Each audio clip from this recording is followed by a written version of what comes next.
Raise your hand if you're here, would you? Okay, are we rolling? I guess. All righty.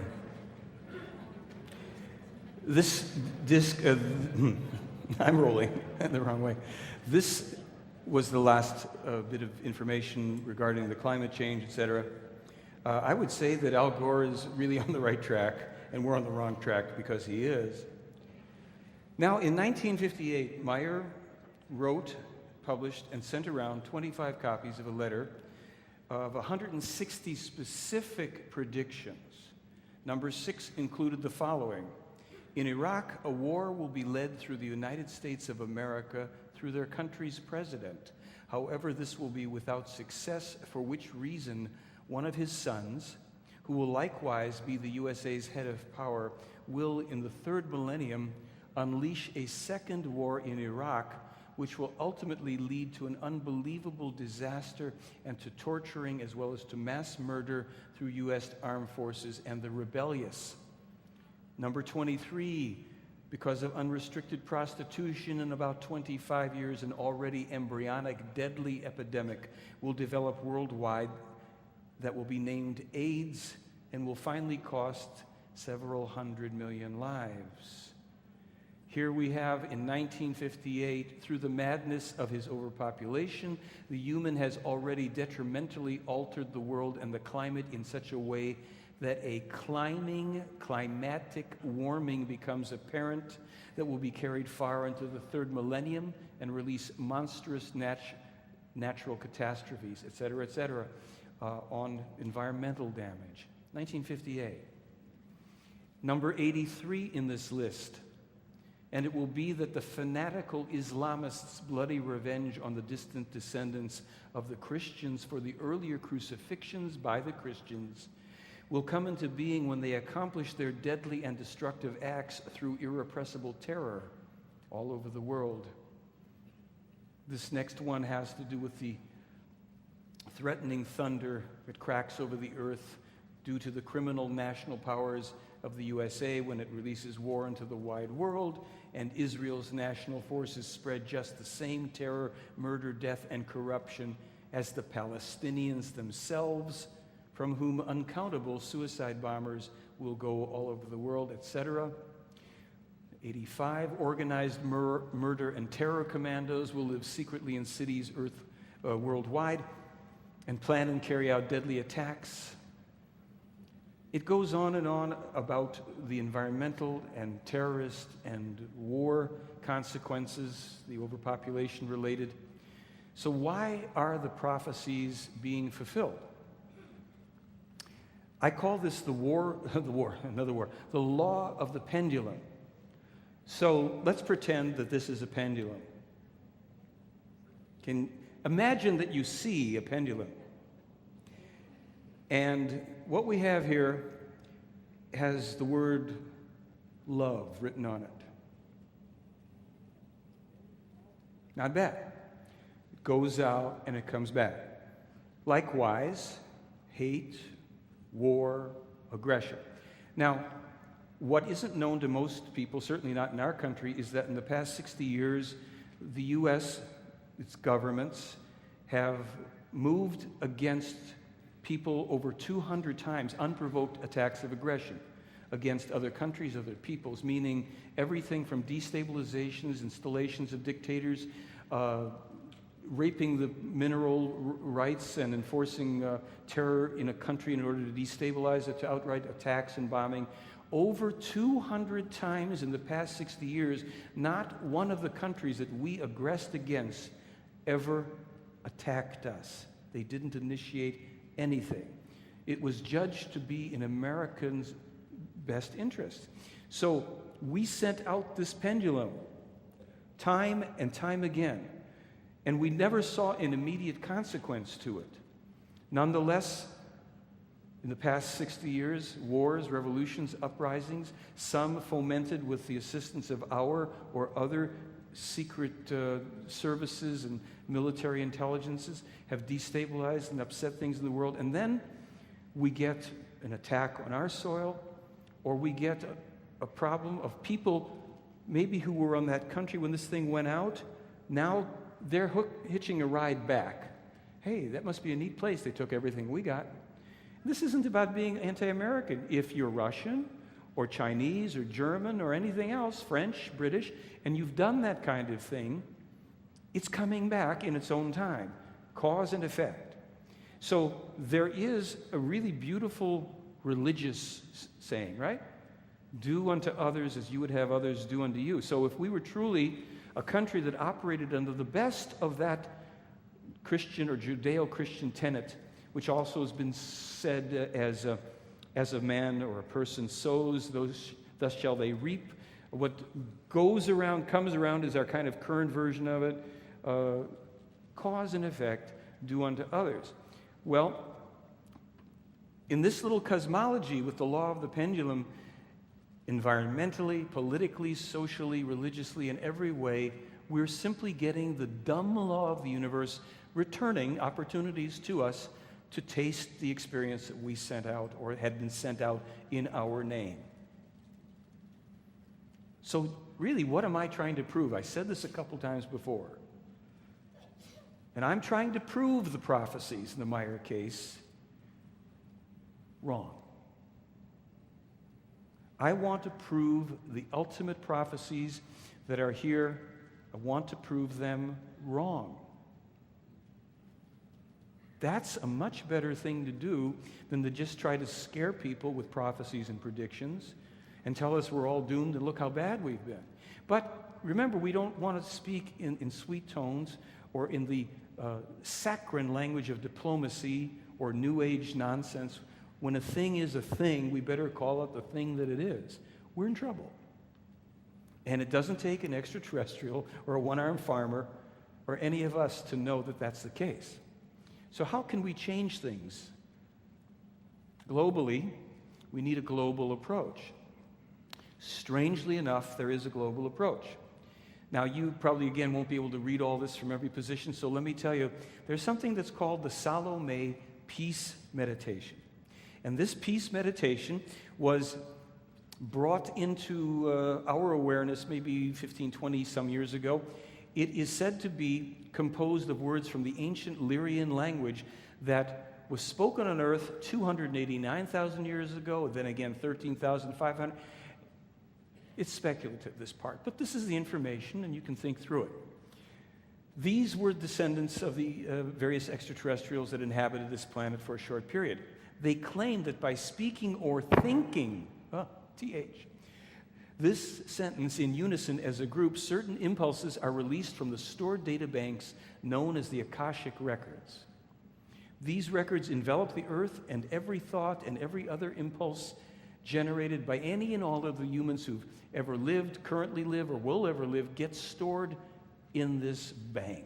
We've heard about this from other teachings. Now, through the accumulation of stored unconscious impulses within every meditator, and because of the intensity they generate, they're done in conjunction with 3.5 billion extraterrestrials at the same time. This sets forth energy that can help to displace negative force fields and cover them and increasingly neutralize them. A lot of these force fields have been generated because of religion, blood sacrifice, wars, cults, sects, every imaginable thing, and our own ignorant thinking, right? This is a simple means that the Pleiadians say, this is one action that if a greater number of Earth humans would join in doing this once or twice a month, you would make an exponential effect energetically on your planet.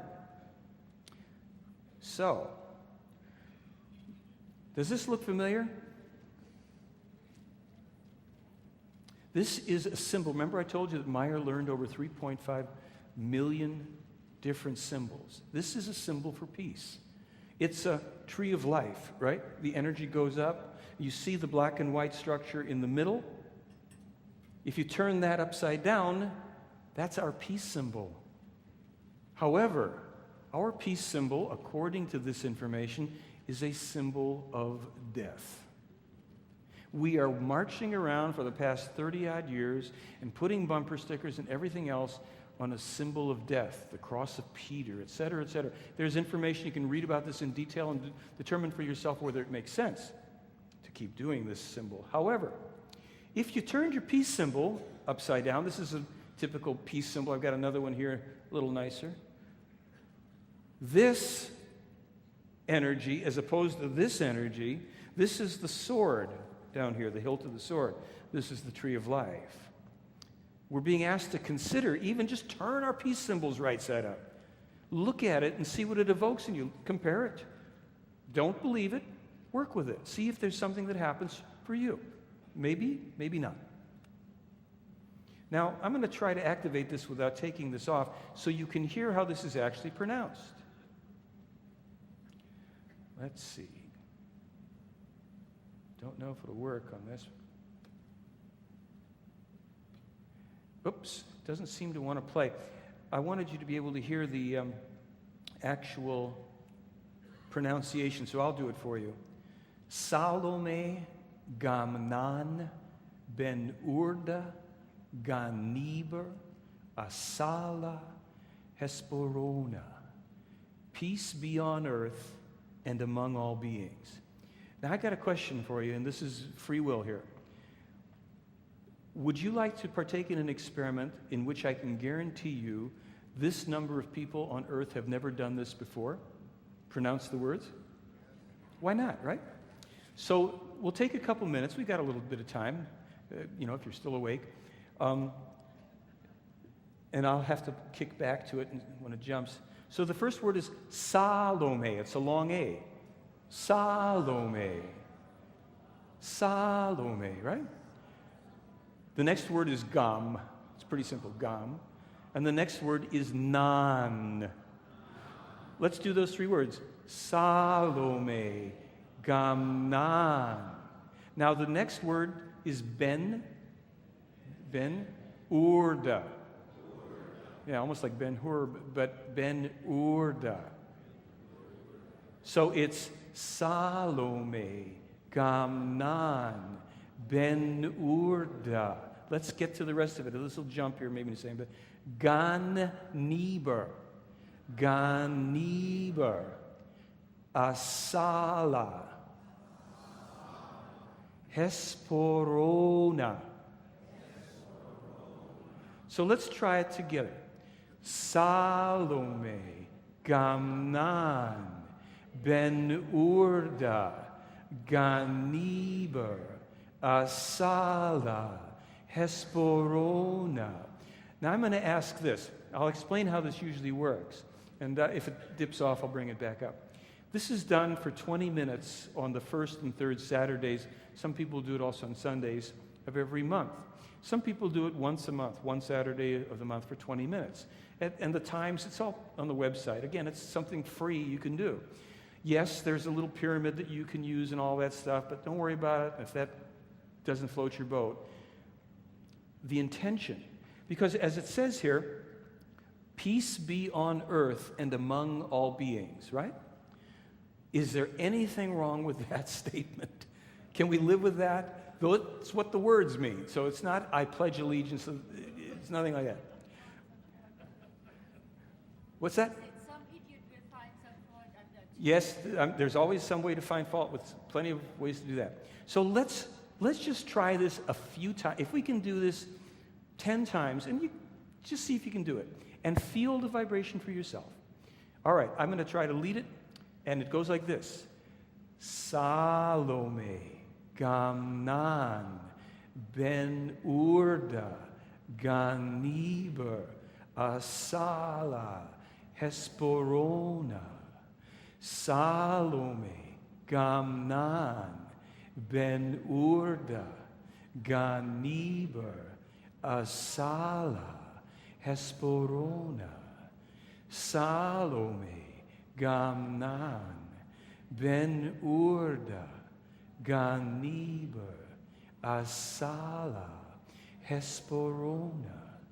Salome, Gamnan, Ben Urda, Ganiber, Asala, Hesperona, Salome, Gamnan, Ben Urda, Ganiber, Asala, Hesperona, Salome, Gamnan, Ben Urda, Ganiber, Asala, Hesperona, Salome, Gamnan, Ben Urda, Ganiber, Asala, Hesperona. Maybe that's short, but I don't want to keep you at it too long. When it's done in a group, each person can actually do it at their own rate of speed. There's a little CD they have in Switzerland, so you'll hear Salome Gamna. Somebody has Salome Gamna. They're just putting it out there. And if this mechanism actually helps us, far be it from me to not participate. Now, the Talmud of Emmanuel. This is the next segment here we're going to get into. I just want to say one thing about this whole Meier case again, because there are people that still would say, oh, it's obviously a hoax. The one-armed guy fashioned all these little things by himself. Oh no, he had accomplices, even though in 8 years of on-site investigation, not one accomplice, not one detailed model, no explanation for the sounds and the 17 people that were present when Meier recorded it, and they were analyzed in 3 different sound labs, and they're irreproducible to this day. No, it's got to be a hoax. So people should start to ask themselves what their vested interest is in thinking that the case is a hoax, and in swallowing hook, line, and sinker every other approach about so-called extraterrestrial contact that has, in my opinion, no content. This may be troubling content, but it ain't short of content. It's kind of like when you think of Atlantis. Don't you get that sinking feeling? Yeah, okay. All right. The Talmud Emmanuel, with the complete prophecies of Elijah and Jeremiah. So let me explain that we mentioned before Enoch. We have the Enoch or Henoch prophecies available on my website. They're also in the book And Still They Fly. You can read them. The prophecies of Elijah and Jeremiah that are just being produced in English, for the first time, they are mind-boggling, as is the Talmud Emmanuel.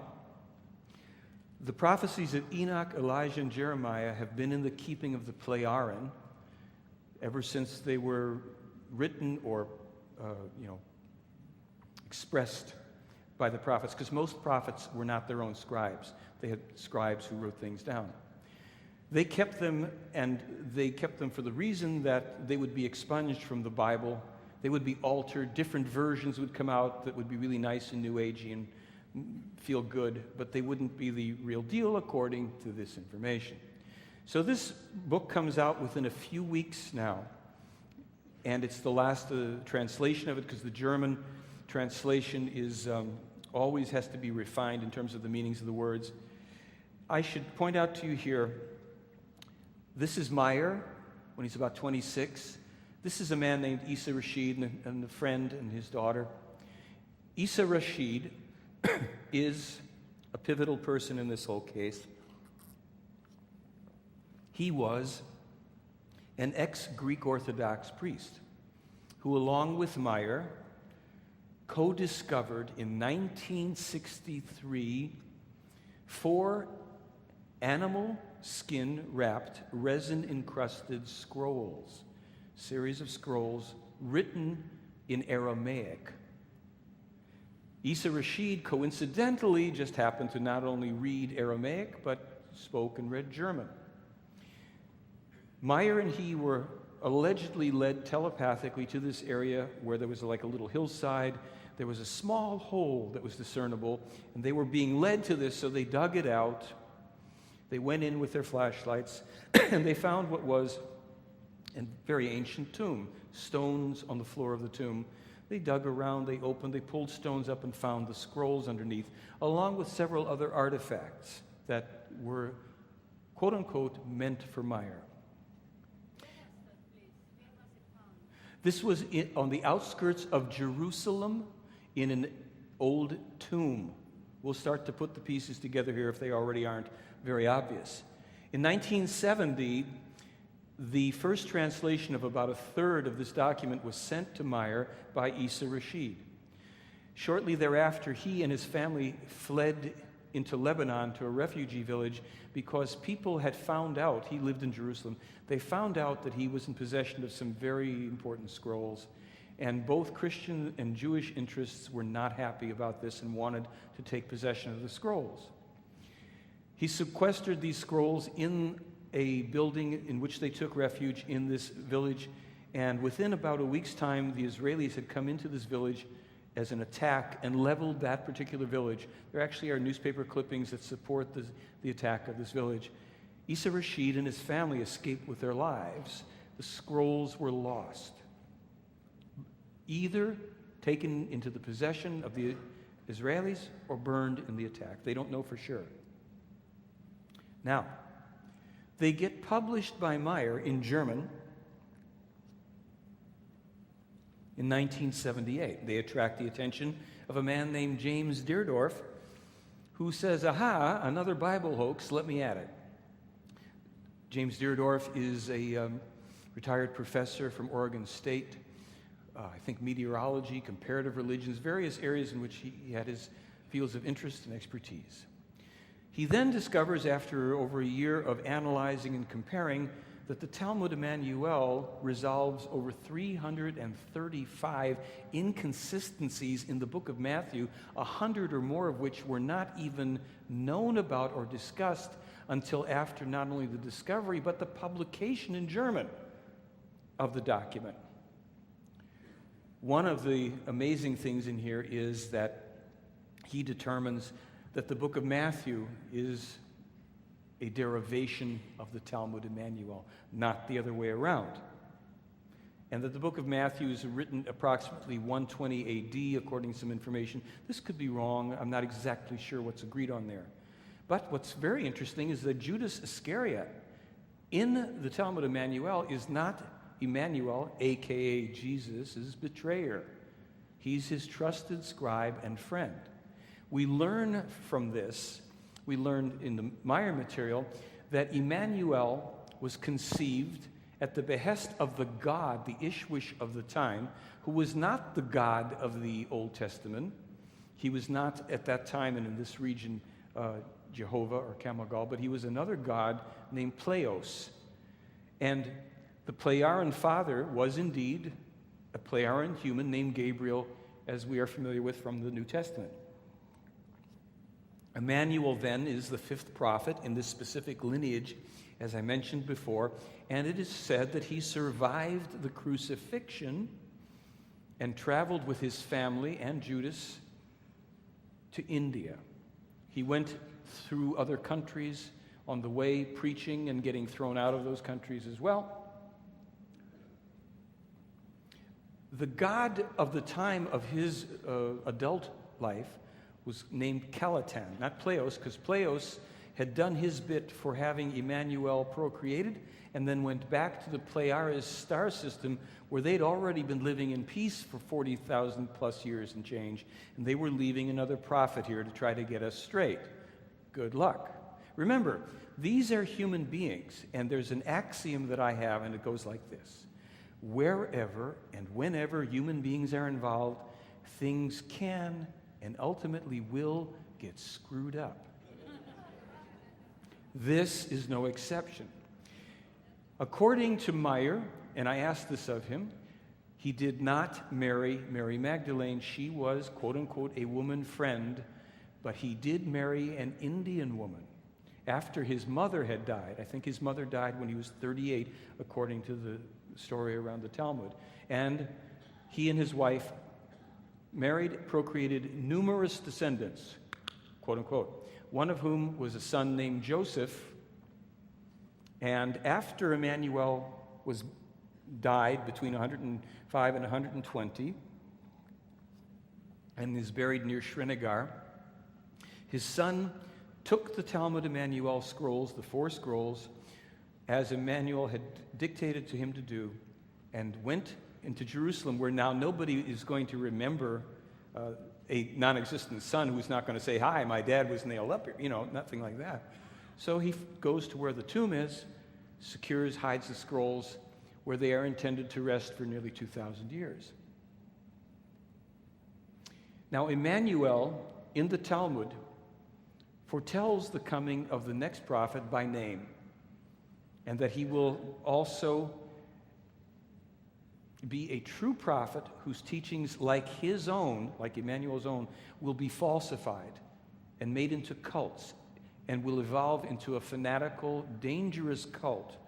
Now, Emmanuel, remember, the Jesus of the Bible is speaking to the Hebrews and Israelites, the scribes, the Pharisees, etc., right? I'm not a Bible scholar, so he's excoriating those people at the time. Those people in the temples, those people in the countryside, wherever he found people who he felt were being heretical and not true to spiritual teaching. And he said to the Israelites of the time, my own distant forefathers, I presume, because you have stolen these lands from the rightful owners, because you have burned and taken that which was not your own and deprived these people of their land, in 5 centuries comes another man, a true prophet too. And he will attract followers as I will under a false name, and his followers will give your descendants no peace until the end of time, unless your distant descendants make a true and just peace with the distant descendants of the rightful owners of these lands. He says that in the future, human beings of the future time are going to build these vehicles that can travel on the earth and on the water and in the skies, that they're going to fight with each other by creating metallic projectiles. They're going to fill them with the deadly cornerstones of life and deadly foul air, atomic, biological, chemical weapons. This was discovered in 63 and published the first time in 78. Okay. Then he mentions that human beings and their lust and greed for power are going to ignite the very oil of the earth and darken the skies, and soot will fall all over. Does anybody remember something like that happening? How about 1990, the Kuwaiti oil fires? Now look, here's a document that we can say, well, we can't prove it was discovered in 1963, but we can prove it was published in 78. Okay, atomic biological missiles, well, maybe someone could figure that out. Now we've got the darkened skies from the oil fires. Then he goes on and talks about a coming destruction of Jerusalem that reads very much like a nuclear attack. And of course, as I already said, again, he says, this is avoidable if Israel will make a true and just peace with the people that will no longer be on their ancestors' land. He says then that there is a danger of a new worldwide war, but simultaneously, while these terrible crises are coming to the fore during this time, the true teachings will again be presented to the world, and that they're not his teachings. They are the true eternal teachings of creation as have been presented before and ignored, corrupted, redacted, edited, eliminated from each of the prophets that preceded him. And he says that he will return, or his spirit, a new personality, will come again during that time to announce the celestial sons, meaning the people that would come from the heavens. Yeah? We okay there so far? I mean, that's even kind of hinted at, I think, in the New Testament. He says that the new prophet is going to live in a northern country. He's not going to have as much power over health and illness and all as he, Emmanuel, would have. But the eternal teachings will be revealed anew through this man and spread throughout the world in small groups over time until the truth is known to everyone on earth. But that time is going to take several centuries, up to 700 to 800 years past this time, before we've straightened ourselves out, unless we decide that we would like to get at it a little quicker. Now, in Srinagar, India, at the base of a tomb there, I think it's called Isa's tomb or something like that, are the impressions, the markings of 2 human feet with marks in the center of the feet, somewhere in here, of nails of a man who had been crucified. And I don't have the exact wording, but I think there's a legend that goes along with this. Here lies a great teacher who was, crucified in his country and came here to teach us something. There's also the tomb of Mary somewhere to be found, the mother of Emmanuel. Now, is this a new religion? Is that what everybody's being set up for? Is that what the Billy Meier case is about? Well, remember, no. Illogical premise, what's in this book is true because the book says it's true. Now, remember I said that the Talmud Emmanuel was destroyed or is no longer in Meier's possession, the original, right?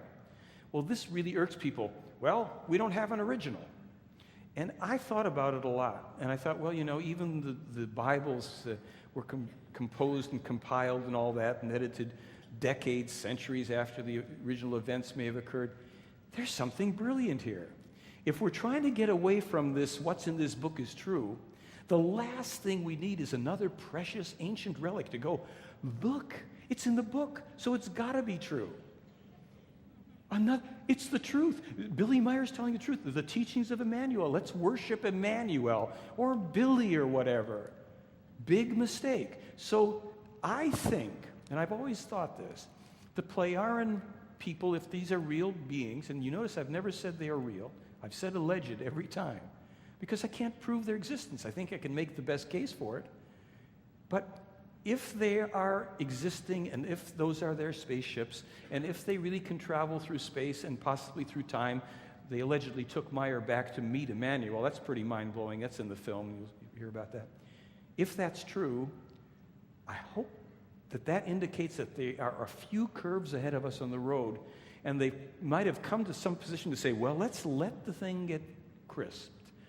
And somebody says, well, there won't be an original left. And somebody else says, great. No more worship of books. We're trying to get people out of the age of beliefs and into the age of knowledge. Let's make sure that they can't lock onto another thing, because we're leaving the age of beliefs for the age of knowledge. Knowledge and wisdom require experience and thinking, not turning our power over to other relics, books, etc. It's an inside job. And you are the authority in your life. So consider and think about this.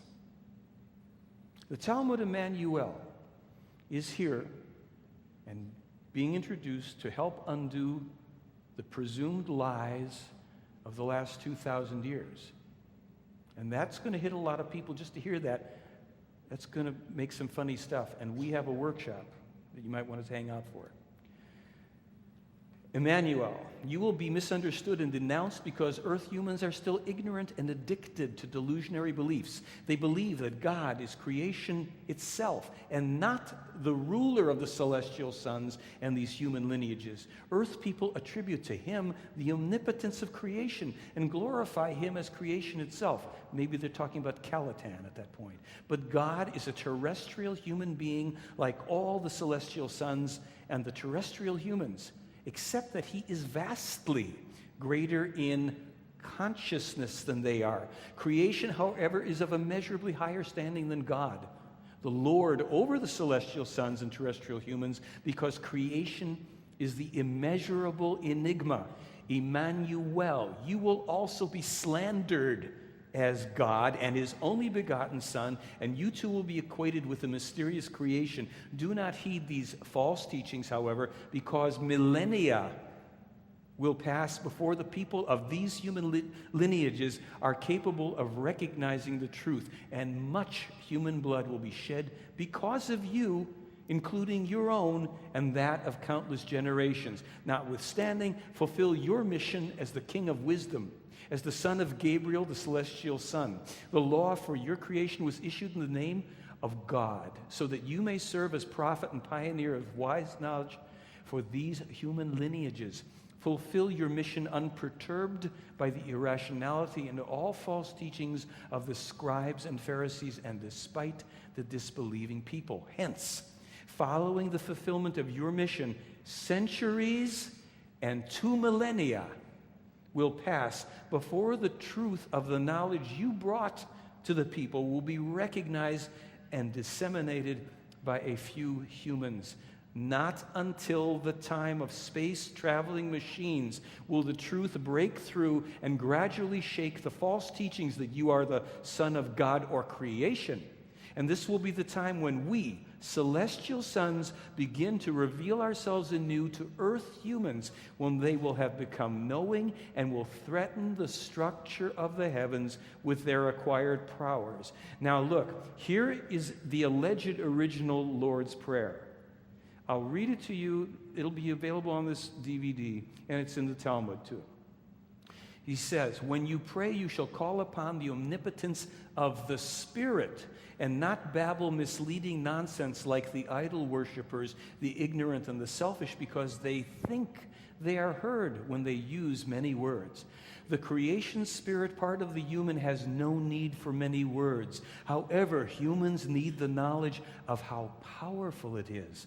Therefore, pray to the omnipotence of the Spirit in the knowledge that its greatness and power are infinite. If you do not know how to pray directly to the almighty power of the Spirit, make use of something sacred by which you can reach the Spirit.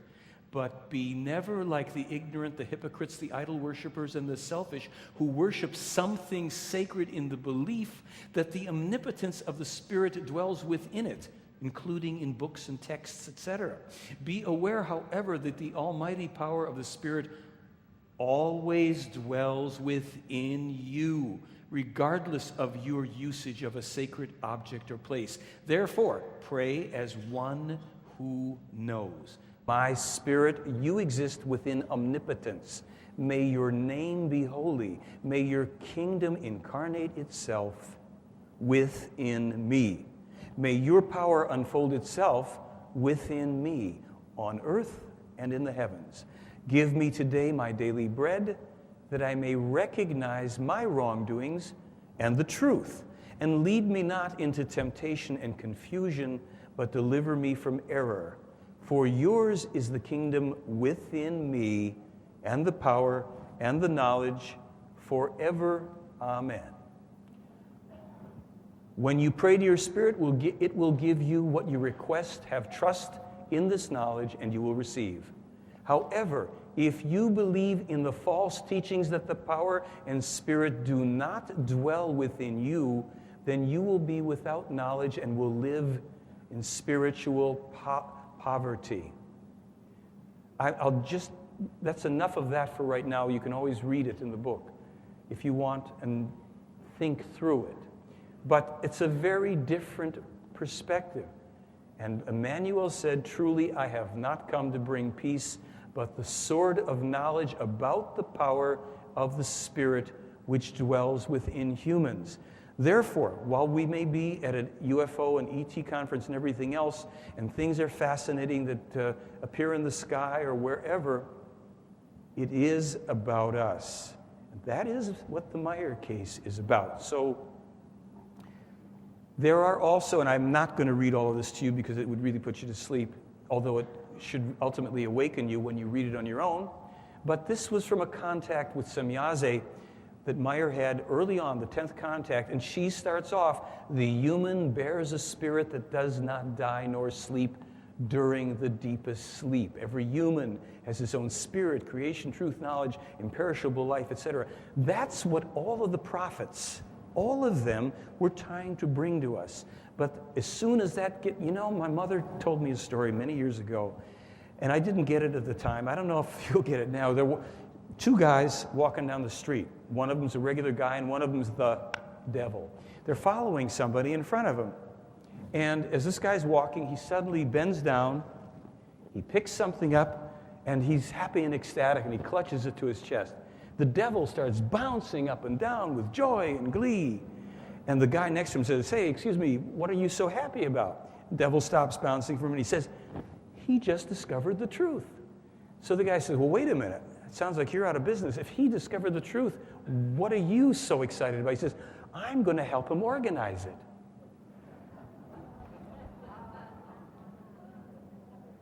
So all of this context, this is a beautiful, it goes on for like 200 sentences, and it's probably the most inspirational thing I've ever read because it just keeps on reflecting you back internally to then that which created all things and sustains everything and our connection to it. There's no fear, there's no threats, there's no God taking side in football games or wars, there's nobody saying if you don't do this and look that way, you're going, I'm going to be dipping you forever in a molten lake. There's no harps to play.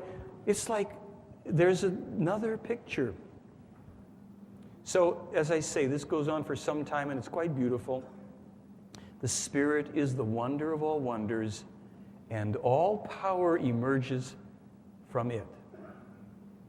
Again, from the Talmud, so it will come true in 2 times 1,000 years when humans have become knowledgeable. My actual unfalsified teachings revealed anew. The new prophet of that distant future will not possess as much strength and power over evil and sickness, but his knowledge will surpass mine, and his revelations about my real teachings will shake the foundations of the entire earth. For in his time, the world will be inundated by my teachings as falsified by the distorters of the scriptures, and it will be living in false religious cults that bring death. It will be a time when wars from space begin to threaten, and many new gods will seek to rule over the earth.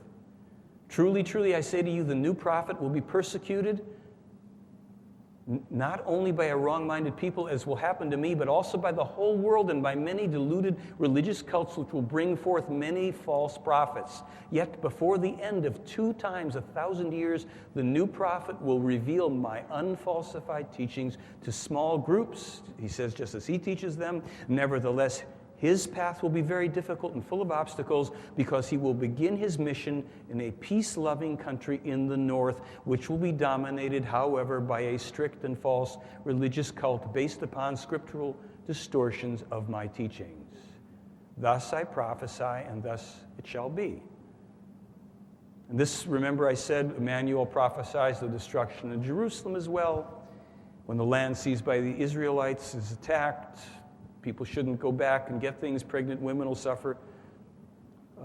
They will construct machines of metal. This is all in the Talmud where you can read this for yourself. Mighty nations, if they say when the war time would come, if we allow that, if at that time mighty nations were not to intervene as once did the celestial sons, to bring a halt to the unrestrained madness and deadly conduct of demented dictators. Can you think of any? Truly, I say to you, I tell you, no human being would survive.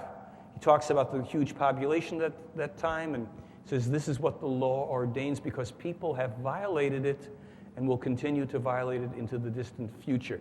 This was the quote where he talks about the makeup of the earth, sky, and air will be disturbed and the land will burn because of the black oil of the earth, ignited by people's craving for power. Now, he says here, the sky will darken and rage for 1,000 days. That didn't turn out to be true, or they're going to do it again, I hope not. But this is, 2,000 years in advance, you get it off. You hit the big ones, but you miss the duration. I don't know. Figure it out for yourself.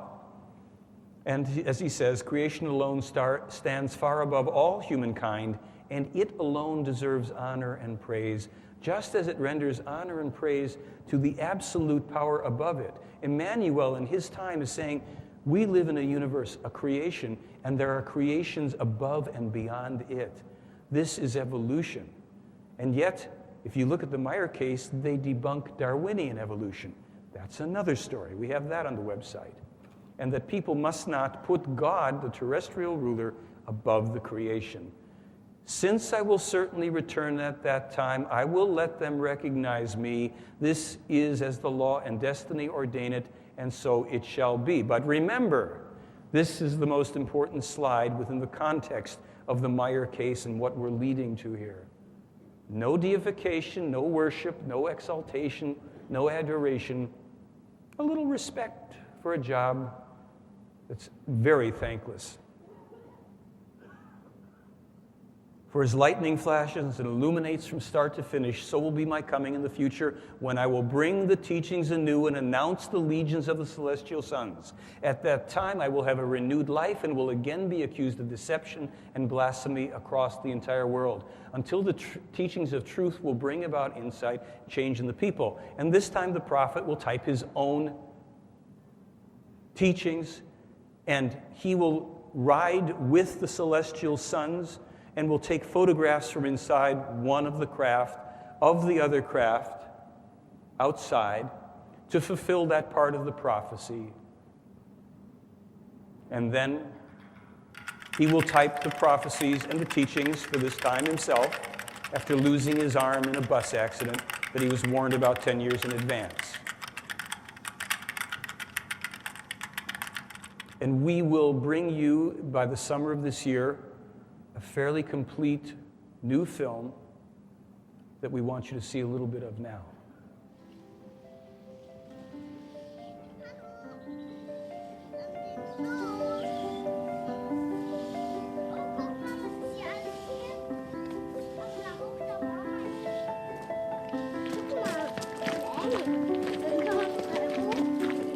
Nee, nicht da.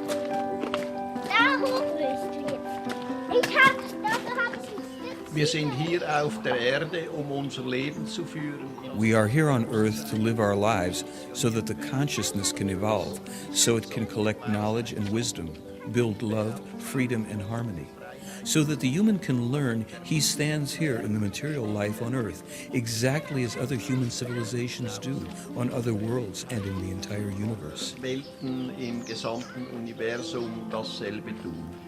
Nein, ich kann das allein. Ich bin kein Baby mehr.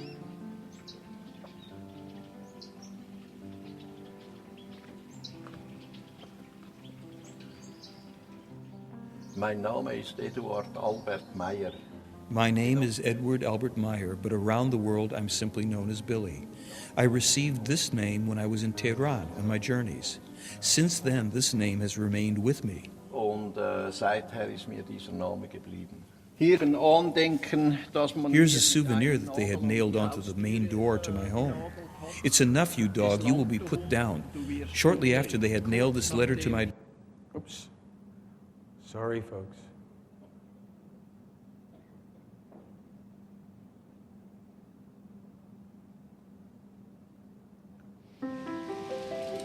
I'll talk over this to that point. I'm afraid the thing dims automatically.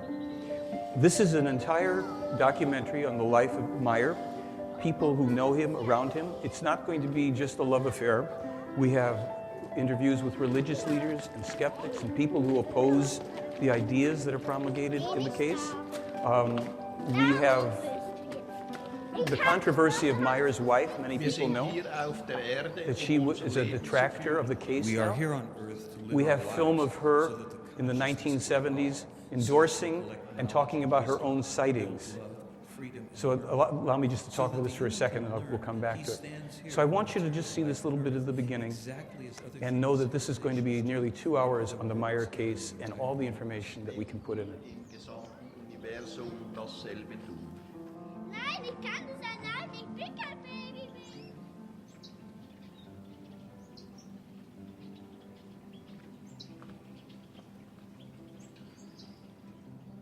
Mein Name ist Eduard Albert Meier. My name is Edward Albert Meier, but around the world I'm simply known as Billy.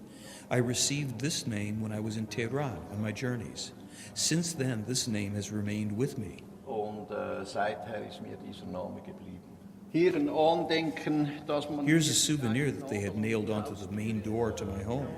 It's enough, you dog, you will be put down. Shortly after they had nailed this letter to my door, there was another an attempt, die Türe genagelt war, hat es dann einige Tage später and they tried again to catapult me out of my life and shot at me. aus dem Leben befördern wollen und hat auf mich geschossen. Und hier ist der Platz, als ich einmal And here's the place that I once was told to come for a contact. Jacobus was here with me and 2 other men in the late night hours. They shot at me from down there. da hat man von hier drunten hat man auf mich geschossen. Das habe ich aber Tage zuvor. But I had dreamt about this days before and had hung a metal plate in front of my chest under the jacket and an agenda and the shot went into the agenda and into the metal plate. Dann genau in die Agenda rein und in die Metallplatte und so hat es mir das Leben gerettet. Durch einen Traum, den ich zuvor hatte. And so my life was saved through the dream I had, because I always and always have dreams which show me events that will come true in the future. Zutragen. Can we all have dreams like that?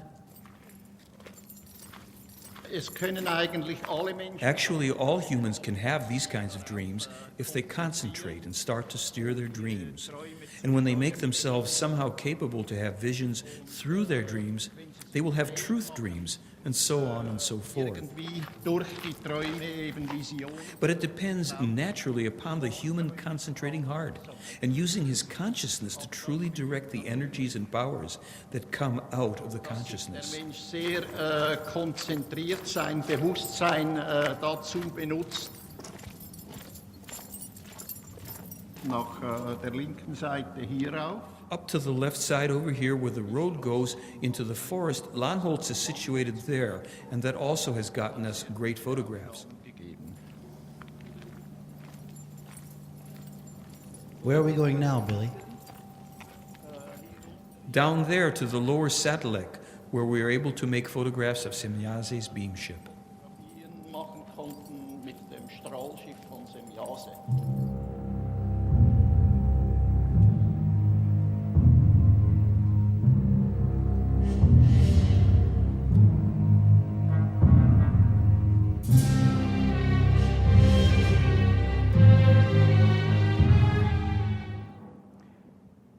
That's the trailer. Thank you. You saw the roads that he was walking down there? Many people here, you've seen the photographs in the books, right? And it's so easy for the skeptics and the debunkers to say, well, he's hanging models. Walk those roads, up and down those. That was one of the easy locations. And you saw the photograph taken over a log pile that was there. You try to figure out how a one-armed man, even with a crew of elves, would get out there and take 1,200 photographs, clear photos, 8 films, a video, etc., and fool people for 30 years with it. It's mind-boggling. And we just hope that we'll present both sides. We're going to have a skeptic in there explaining how it was all hoax, too. So it'll be interesting. So do you really think that this is all still about extraterrestrials, UFOs, gods, and exopolitics and ascension and angels and masters and gurus and cults and saints and etc.? Or is it really about us and about this? Truly, I've not come to bring peace, but the sword of knowledge about the power of the Spirit which dwells within humans. I was looking for somebody to believe in, someone who'd save the day when things go wrong, someone who'd live and die for all the things I only cry for, someone who'd change my life, change it with a song. And I was looking for someone with all the answers, someone who'd show me how to play the game, to be stronger than the madness, all the anger, or stronger than the sadness, all the anger and the madness. But how long can I hide the one I'm trying to find? I'll be my own hero. I'll make my own magic. I'll change the endings that used to be tragic. I'll be all I am without armor or mask. I'll be my own hero at last. Now, I don't need someone to come and save me and tell me how my life's supposed to be. I keep on taking chances, finding my own answers. Love's the only savior I will ever need. And I'll be my own hero, I'll make my own magic, I'll change the endings that used to be tragic. And all through my life, I'll let love lead me on. I'll be my own hero, I'll sing my own song. Thank you. Thank you. We talk now about an individual approach. And that's where we come to the standing in spirit part, which is a workshop. And I'm going to give you the option, because we just would roll right into it. If anybody here doesn't want to participate, whatever reason, we'll give a minute or two for those that feel they don't want to go through this. Anybody that wants to go through it, it won't be an ordeal. It's fairly direct and to the point, but use your own discretion, your own tolerance, your own bladder, whatever it may be, okay? So let me just say a little bit about this And if you're leaving, we'll understand. I think in the beginning I showed you my little resume and I said I created this in 1990. And recently, Meier and the people in Switzerland have asked that I do this workshop at the end of every lecture so that we're not just focused on all this stuff, phenomenon, text, everything else, but we find, and many of you may already have a good way, this is another way to make the internal connection. Remember, wisdom is the greatest asset of humanity, and so is the created will, which is Lord over love and happiness. But all of this is meaningless without the power of the Spirit. And the last quote before we get into this: there is no higher happiness than wisdom, no better friend than knowledge, and no other Savior than the power of the Spirit. So I'm not really big on affirmations, and naturally, shortly after I'd come up with this process, woke up in the middle of the night and had to write this thing out. I've revised it a little, but what the heck. By the love, power, wisdom, force, and will of my consciousness, I disconnect, complete, forgive, and release these limiting patterns, influences, behaviors, and beliefs. I remove and replace them with the positive, loving qualities of my own consciousness and spirit. Now, what I should say is this. That's our operating principle. That's our context. That is not to say that what we're going to do is say affirmations over things inside of us that are not true, which is why I don't particularly like affirmations per se. What we're going to do, those of us that participate, and this is a silent, basic, personal participation, we're going to, if you agree, let the operating principle be as such, that it is our consciousness and the qualities, the positive and loving qualities of our own consciousness and spirit that will guide us, and we will then recognize that only that which we are ready to receive and perceive from within ourselves, brought to us by our own higher level of inner awareness. No angels, no guides, gods, facilitators. I'm just kind of here to make noises so you go through some steps. But it is your inner awareness that is your guide. Neutral positive thinking is a teaching of the Pleyar and Meier material. And it means that we first have to discover what is, whether we like it or not. I sometimes say that a negative aspect of America, not a positive one, there are positive ones, is our allergic reaction to things we don't like, what we don't want to hear about, we don't like that they exist, they inconvenience us. In our personal lives, we have the opportunity to mature our perceptions beyond like and dislike and let what we don't like or what's uncomfortable to us present itself with our inner consciousness being our own guide, that we may then accept the reality of that non-preferred state and process it and come to remove and replace with the positive, loving qualities of consciousness and spirit. So the way this works is, and we'll go through it in a moment, I'm just kind of giving you the ground rules.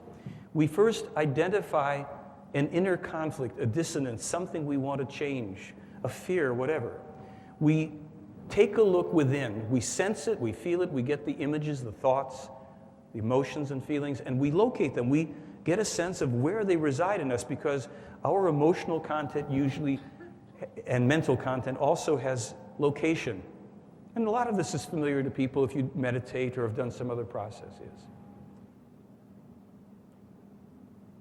What we're going to do is we're going to observe, and breath by breath, we're going to receive what is, and we're going to allow consciousness to take it and to let it go. We're going to not struggle against it. We're not going to want to defend or negotiate or judge against ourselves.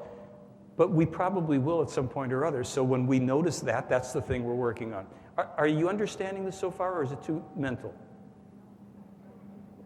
A little of each? You getting it? Okay. So if I have something that I'm upset about, and this is how this thing came about for me. I had a relationship that went south, and really bad, way south. And I had a big knot in my stomach about it, and I was doing some standing qigong and Suddenly the voice popped in my head and said, ask your spirit to show you the core of the pattern. And I said, okay, yeah, whatever. And suddenly I'm reliving my childhood with my father. It had nothing to do with my mother or another girlfriend.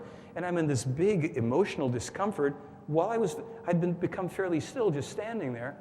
But also I was observing and feeling at the same time. And bombs were going off and I was seeing red. I really understood that idea. And I was inside just on fire about all this. And this was going on, and I was receiving it and looking at it, and some of it I was seeming to analyze, other parts were just coming and going, and then suddenly it was gone. And I thought, well, what difference did that make? And this little voice pops back in and says, think about your father again. And I went, yeah, that was my old man. What's the big... I went, wait a minute. Where's the knot? And then think about her.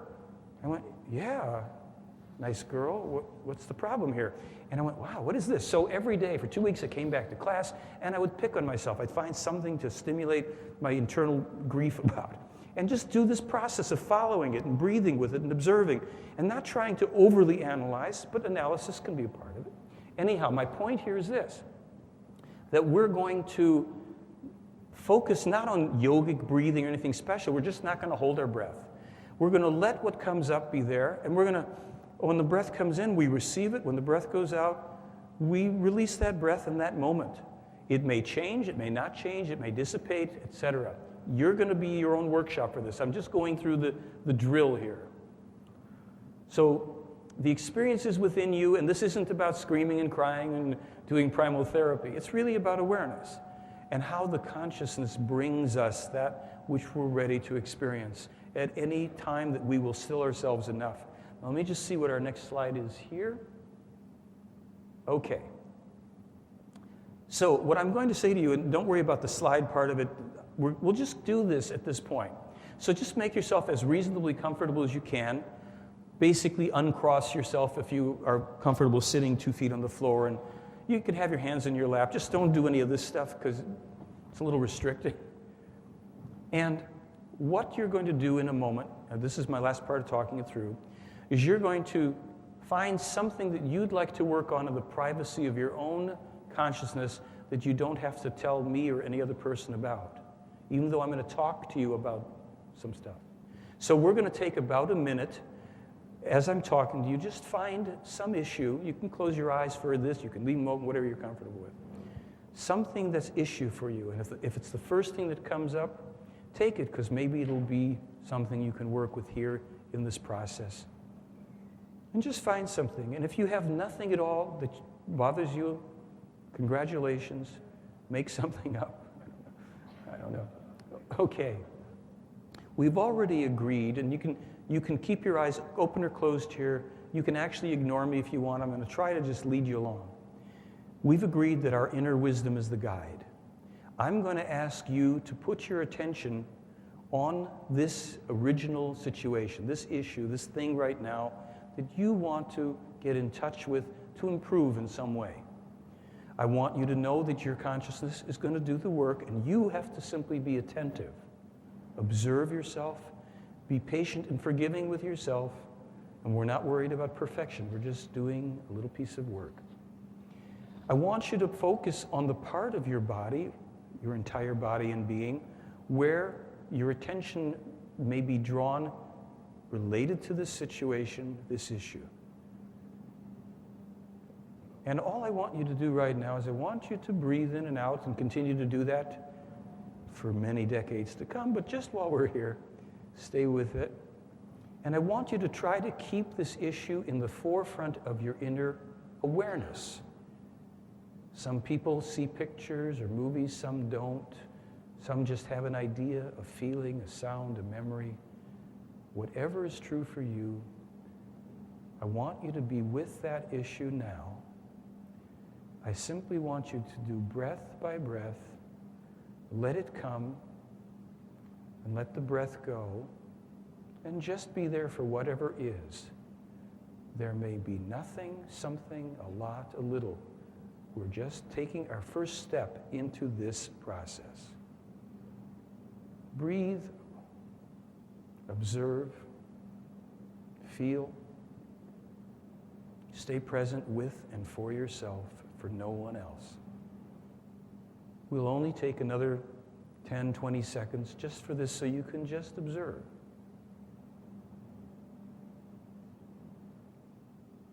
Follow, breathe.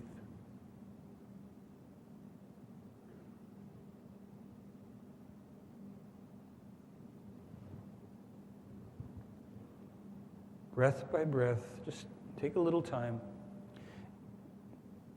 And don't worry, this can always be shown to you at yet another time and you'll get it. Now, just notice for yourself. Bring up this idea of reintroducing the thing you were working with. And we're doing a kind of compressed version of this, albeit. Just bring up that situation and notice it again and see if it resides in the same place inside of you, with the same intensity, more or less.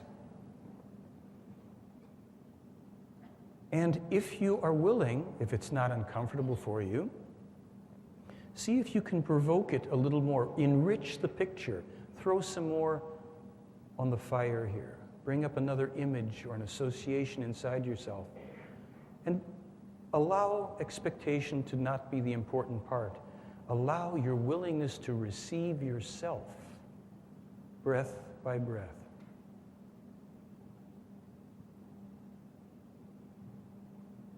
There is no wrong way to do this. Just be with yourself.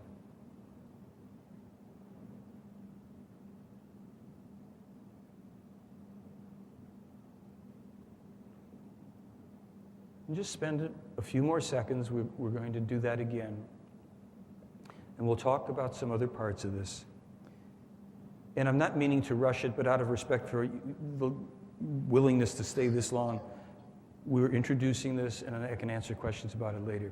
Now I'm going to ask you to just kind of come to and open your eyes and assess for yourself. In this only couple minutes, truly, that we did this, and there are ways to work with it longer. Just assess for yourself your own experience, which I'm not trying to put any limits or size on. How did you feel about being perhaps uncomfortable? Yeah, how did you feel about being uncomfortable? Did you resist, deny, judge, get impatient? Were you able to stay focused? Did something change? Did you get an insight? Did you get the sense that you are capable, through an internal richness, a capacity that may not have yet been fully tapped, to develop and to grow and to connect in ways that maybe have not been that which we've been taught externally? Again, this is a couple short minutes here. Here's how you can know when this method or any other method that you work with for your own personal growth actually works for you. This is one of the tests. In a longer session, like when I would do groups of people or do individual sessions for up to a half hour or whatever, sometimes you get these wonderful, great ahas, and we finally clear this thing, and I don't feel it in my body. I said, great, great, great, wonderful. Now, here's how you're going to know if it really made a difference. This situation, this memory, this incident, this external or internal, will arise or come again into your life. You can almost guarantee it, right? That we don't fully eliminate and totally rid ourselves of every issue in our lives and every trauma. But what we do is we develop through, this is like pulling the curtain away. The more you do this kind of approach, you pull the curtain away on the Wizard of Oz. Because, and this was from my own discovery, the wizard has run us for a long time with whatever these internal issues are. It goes boo, and we go into habitual. We shut down, we react habitually. That's what neurotic behavior is. The same response to stimuli, to things that have no relation to our original traumas. And we're not going to get into a big psychological discovery or discussion.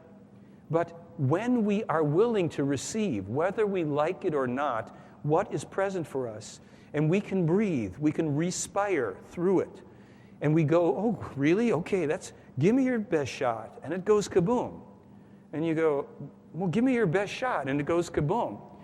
We get at a certain point, and it may or may not happen after 3 minutes of introducing the idea, that is it, folks. That energy that puts us into our contraction, our fear, our shutdown, or whatever, that is all it takes to do it, because it's all it ever needed to take from the earliest point of our life, and we would cooperate and habitually go shut down in fear, whatever.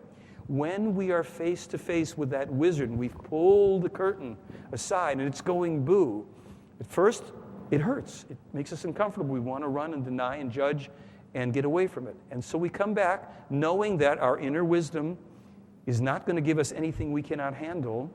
We go back. We say, okay, well, give me the best shot. And after a while, that knot, that mass, that congealed thing, whatever you saw or felt or sensed, starts to dissipate as it does in any dream when you focus on it. Not because I'm trying to say, I'm a lovable, wonderful person, I'm rich, I want to... You know, rich people don't have affirmations in the refrigerator saying, I'm a wealthy person. They know they're wealthy people. They got other things going on. And people that are healed of this issue or that, they don't have to put that up there either. So even the operating principles, just to acknowledge for ourselves, we have this inner consciousness ever developing. It is the miracle, the wisdom within, the spirit, the way it feeds our consciousness, all this stuff that we can learn about. And so if we will be curious like kids, you know, when children get curious about stuff, they're not in fear. There's that, isn't it a biblical saying, perfect love casteth out all fear? So love is understanding too. It is not necessarily to believe or to act or feel. It's to understand, to receive, to support that which is the best thing. When we do it for others, we love others. When we do it for ourselves, we're truly loving ourselves. So this is not about you have to follow anybody. The gift is to be reminded that you can trust your inner wisdom. When you have something, and no matter how long standing, you will not be overwhelmed. When you ask your own inner wisdom, your consciousness, if you want, your spirit, to guide and give you that which you're ready to receive and perceive. And sometimes, you know what? You get nothing. And sometimes nothing changes. And sometimes there are ahas. There can be all sorts of stuff, and I'm not going to make suggestions to you so that this is not a hypnosis session. This is for you to find out. And I really invite you to know that one of the ways of testing it, therefore, is when the external stimuli appears or reappears, do you have no choice over your behavior and you do the same thing? It's okay if you're aware of it. And I've been there, and I still go there sometimes with certain issues. Something stimulates it, and I'm back in my jive, but I know I'm doing it. When I'm in my next better self, I do anything but my regular song and dance when that thing is said to me or when I come in contact with that particular person that still has my button or whatever. But I know I'm doing it, and when I know that a degree of mastery has occurred is when I go, okay, I'm not doing that. I think I'm going to do a specific other thing.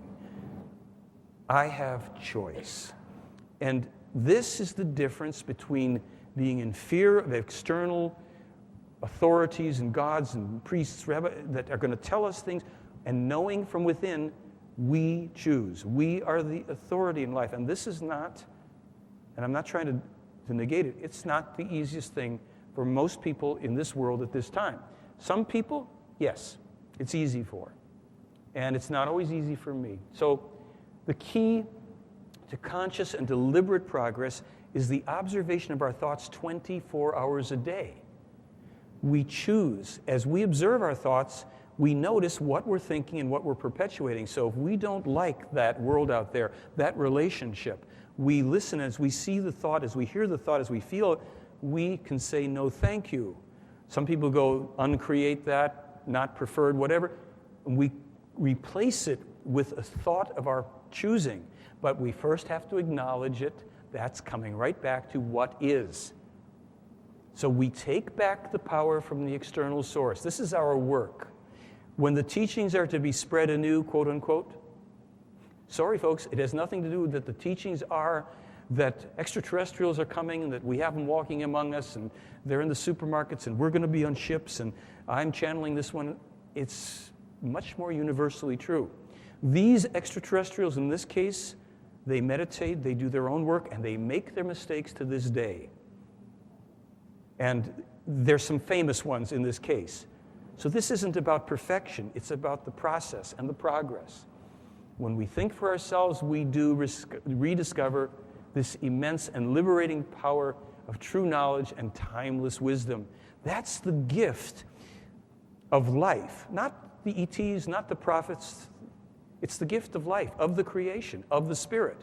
It takes a reintroduction, a battle to bring it back in a world where we have now 3 major religions at each other's throats and every ism on the planet going, adding to the mess.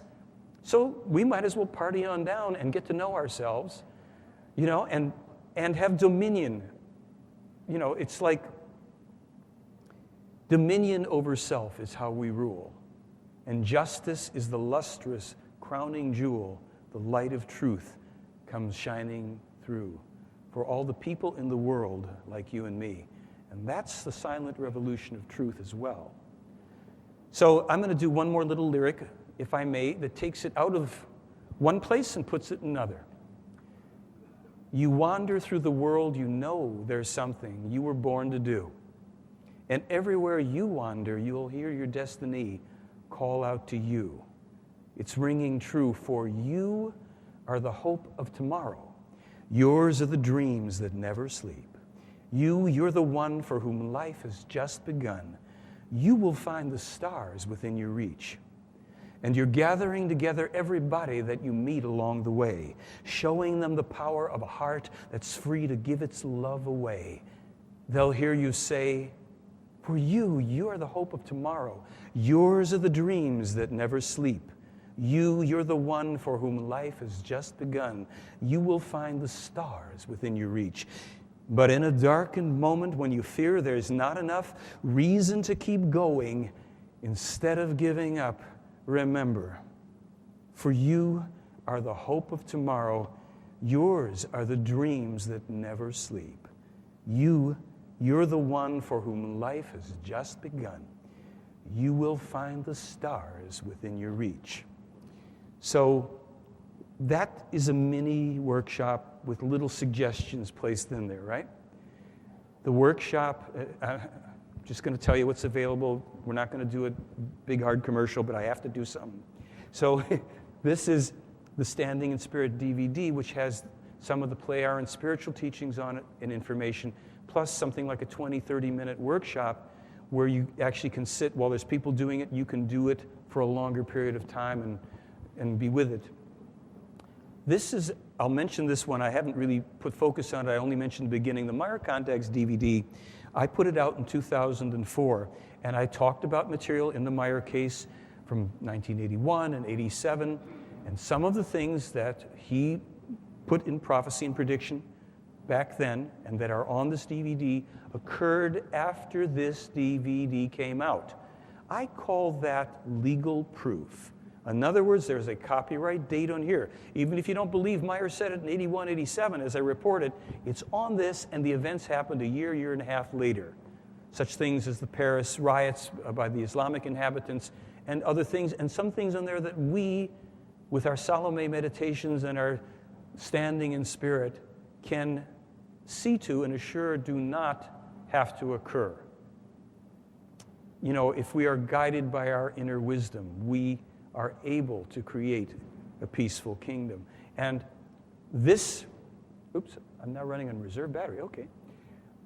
This is what this is about. The DVD is very comprehensive. It was the first one I put out. So it had the prophecies, predictions, and all this stuff. And I call it a collector's item because it will be something that you can turn to anybody and say, this has legitimate proof. If you don't even want to believe the photos are real and the scientific experts we quote on there and the metal sample analysis and the sound recordings and the rest of the 2 hours of it, see those things written there? Look at the copyright date and go on the internet and search and find out when those things happened. And they happened afterwards.